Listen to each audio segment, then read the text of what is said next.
Hello everybody, welcome to the Empressive channel.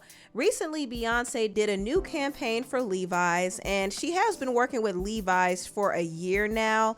And she did a commercial for it, and she ended it off by leaving on a motorcycle, which a lot of people believe is another hint that she'll be doing a rock album for her Act 3 project. But that's besides the point. Her new Levi's ad has drawn some criticism from white conservatives in particular.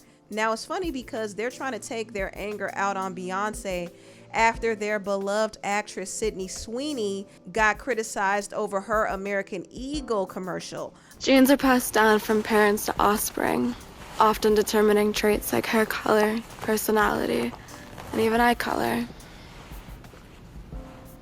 My genes are blue. Sydney Sweeney has very genes. There was a lot of discourse around this commercial when it dropped. A lot of people criticized it. Now, personally, I didn't care. I thought, okay, she's using a play on words. She's talking about her jeans while promoting a pair of jeans. No big deal, right? But some people did feel like the commercial was tone deaf, and they felt like them highlighting her Eurocentric features had undertones of eugenics and white supremacy. And also some feminists felt like she was appealing more to the male gaze. So there were a lot of think pieces around this commercial, but honestly, I did not care. It just wasn't that serious to me. Just like Beyonce promoting Levi's is not serious to me at all. I mean, Beyonce has been promoting this line for the past year, but it's very interesting to me that all of a sudden, some of these conservatives who are praising Sydney Sweeney are all of a sudden attacking Beyonce. So you mean to tell me it's cool when Sydney do it, but when Beyonce do it, it's a problem? I'm just completely flabbergasted by this. Now, one popular Republican podcaster named Megyn Kelly came against Beyonce and said, this is the opposite of the Sydney Sweeney ad. Quite clearly, there is nothing natural about Beyonce. Everything from her image to her fame to her success to her look below is bought and paid for. Screams artificial, fake, enhanced, trying too hard. And more people were going in on Beyonce. I'm not even going to read all of the comments, but they were going in saying that she wants to be white so bad. She whitewashed herself. They were saying that she is appropriating white culture. In fact, Piers Morgan came out and said this, very disappointed to see Beyonce culturally appropriate Marilyn Monroe in her new Levi's ad. I'm just confused because Marilyn Monroe didn't even look like Marilyn Monroe. Let's get that straight. So how is she appropriating a look that Marilyn Monroe didn't even originally have? People are getting mad at Beyonce wearing blonde hair. That has been her signature look for her whole career. And when you see her in her natural state, she doesn't look much different than she does in this ad. So I don't know why people are saying, oh, she's fake this, fake that. Didn't Sydney Sweeney dye her hair blonde too? So if you go by their logic, wouldn't you say that she had to be fake to look the way she did in this ad too? I mean, come on. I think conservatives got upset that their golden girl Sydney was receiving criticism, so they're retaliating by making another black woman, Beyonce, their target and trying to get people outraged over this ad when there's nothing to be outraged about. Honestly, I think they're just jealous. They're just jealous of Beyonce's looks. That's what they tried to say about everybody who had something to say about Sydney. They were saying, oh, they're just jealous of Sydney. Well, I think people criticizing Beyonce's ad are jealous of her looks. Now, moving on, I did talk about this before, but I really do believe that Beyonce is setting up her daughter Blue Ivy to pretty much take her torch. Act 3, Beyonce is going to do her rock album, but what if there's another act? What if there's an Act 4 and this act actually introduces Blue Ivy? Because I do think that's the plan. I think Beyonce will eventually retire. You know, I don't think she's going to completely stop music, but she might slow down a bit in the future. And Blue Ivy will be positioned as the star of her generation. And I think Beyonce will be overseeing that. Also, I think Rumi might also be in the business too. Now, the reason why I bring this up is because I saw an interview that Beyonce's father, Matthew Knowles, recently did with Don Lemon. And he revealed that Rumi actually has the voice. She could sing. Yeah. But watch out for Rumi, though. Yeah. Yes.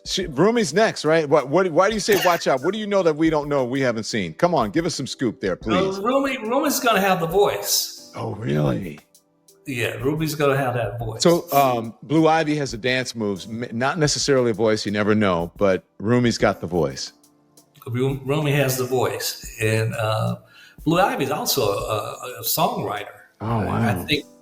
I think it's going to be a wonderful partnership there, a combination. So Matthew already put it out there that Rumi can sing, and I could believe it. I think that both Rumi and Blue have talent. Blue could dance and she could perform. I also kind of feel like she might be getting vocal lessons too. I think Beyonce started taking more interest in helping her develop vocally once she showed that she had interest in being a singer. Let us return to is one. You sound so pretty. I want to do that again. Oh, you want to do it again? You're like mommy, huh? I want to do that again. Oh, It feels good. it feels good? Yeah, so don't be surprised if in the future you start seeing both Blue and Rumi sing and perform. They're already performing now alongside their mother, but in the future, they might actually do it on their own. So I'll give it like 7-10 years maybe. We shall see. Now moving on to the last topic. So it has been put out there that Karrueche Tran is apparently dating the football coach Deion Sanders, and people had a lot to say about it. I think more people were just taken aback by how random the pairing was. But she was in the hospital crying while Deion was going through surgery and getting his bladder removed because he was diagnosed with bladder cancer. So she was there with him throughout that process. However, people are looking more into the relationship and they're finding out that Karrueche actually was cool with Deion's former fiance, Tracey Edmonds. Not to mention, she actually was on a show that Tracey produced called Games People Play. So they're kind of wondering if Karrueche was being a little sneaky by going behind Tracey and dating Deion, because if you don't know, Tracey and Deion actually dated for 10 years and they were even engaged for 4 years before breaking up in 2023. And Karrueche obviously knew about this. I mean, she was cool with Tracey while Tracey was still with Deion. So it is kind of interesting now to see Karrueche dating Deion. I'm good friends with Tracey Edmonds. And I do remember Tracey hearing rumors about Karrueche possibly dating Deion. So she saw her at an event. I think it was Niecy Nash's event. And she, calmly, just in conversation with her, she asked her if she was dating Deion. And she said no. She laughed it up and said no. So, it was kind of like to hear it and to see this now. And I do recall that Tracey and Karrueche were cool. Like they, Tracey has put Karrueche in some projects. They're friends, I thought. But look at them too. Like they look very cozy. Like they were friends. Like that's Tracey and Karrueche. Is it in great taste? No, it's not. But that's where I think Karrueche, when she could have reached out to Tracey and just said, hey sis, we're cool. I don't want any problems with you. Just so you know, I know you guys have been broken up. Like the engagement was and canceled, called off. I was, thinking about, I want to just give you a heads up that we're dating or I might be going out with your ex. So you don't hear it on the internet. I love Tracey and I like Karrueche. I don't know Karrueche like that, but I just wish for her own sake, because now it's going to be awkward. She's going to see Tracey at big events. And then, it's like, it would have been so much easier to just say, hey, have the uncomfortable conversation once. Then it doesn't feel icky. I actually agree with Claudia Jordan's take on this. I do think it would have been courteous of Karrueche to give Tracey the heads up that she's dating her former fiance.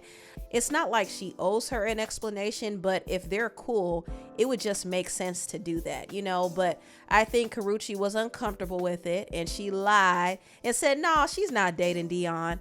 All for the whole world to find out that she is this man's caretaker.